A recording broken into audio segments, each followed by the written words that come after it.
Welcome back to another Movies with Andy. This week's movie is I Know What You Did Last Summer. It isn't something I like talking about. You survived this once. We need your help.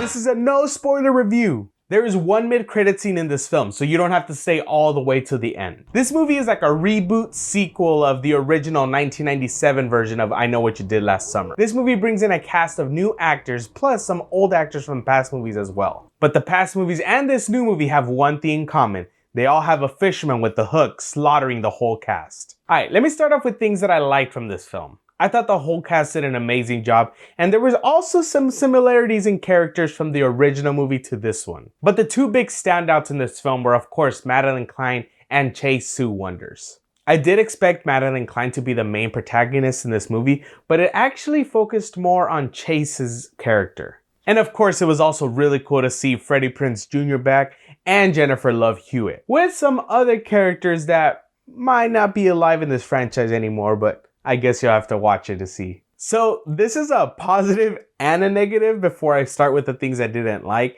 but I thought the dialogue in this film was pretty funny and pretty cringy at the same time. Because it's your typical, millennial Gen Z type of lingo, which it was interesting to see in a I Know What You Did Last Summer movie. Also, I feel like the movie did a pretty good job at trying to keep the secret of who the killer actually is. So it kept me guessing throughout the film, so that was pretty cool. And that was some things that I didn't really like. I saw that this movie was rated R, but I really feel like some of these kills were not rated R potential. Let me explain myself. I feel like a lot of these kills kind of happened off screen or like more to the side, or instead of being like more bloody, everything kind of just happened somewhere else. It's a slasher film and it's been almost 30 years since the very first one came out. So I was expecting some more creative kills other than the usual ones. So honestly, I kind of felt like the rated R rating wasn't used to its full potential. Also, this movie is pretty long.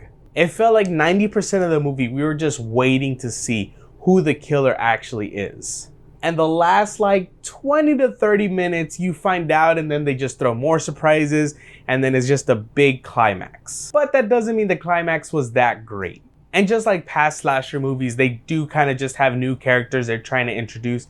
But I felt like a lot of them were just killed off right away, which was pretty interesting. And again, with the dialogue, it was just pretty funny to see modern language used in these movies. But I do understand the dialogue because that's where we're at in society now. Those are the words that we're using, and those are the words of their age range. So it makes sense. So now, would I watch this movie in the theater again?